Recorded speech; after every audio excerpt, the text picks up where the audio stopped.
Hello mga idol, mga guys. Yan. So, tambay na naman tayo.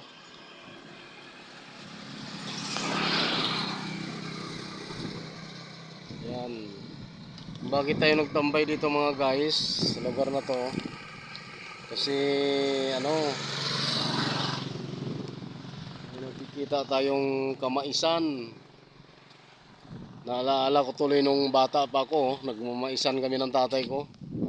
Bakit tayo na-miss ko yung magmaisan ka, magtanim ka ng mais. Ayan mga guys, oh.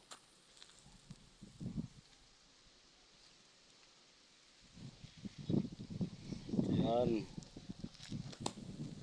Mga hapad ng kamaisan mga guys, mga idol. So, ang gaganda tingnan, di ba?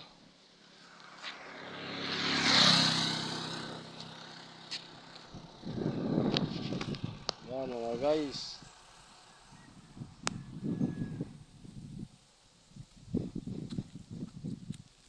Ayan. So alam ko na dadaan ito sa wall ninyo. Ayan, panibagong katanungan na naman ito. Ayan. Ayan, ang hapad, magkabilaan mga guys, oh, mga idol. Ang gaganda ng lugar. Ayan, oh, magkabilaan, maisan.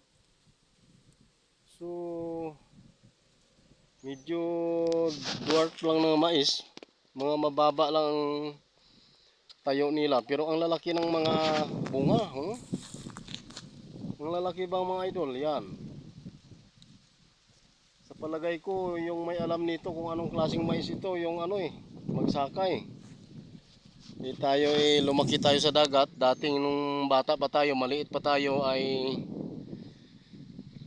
aywan ko lang kung kabisado ko yung kasi bagong na ito ngayon, teknolohiya ngayon eh. Kahit yung mga pananim may mga bagong culture na, di ba? Yan, kaya aywan ko sa mga magsaka ngayon, kabisado ang mais na ito kung anong pangalan nito, at saka mahirap din kasi pumunta tayo diyan at papasok tayo diyan na kukuha tayo ng sample, di ba? Ayan mga guys. So, dandahan tayo paalis kasi nga medyo malakas na yung sinag ng araw. Ayan.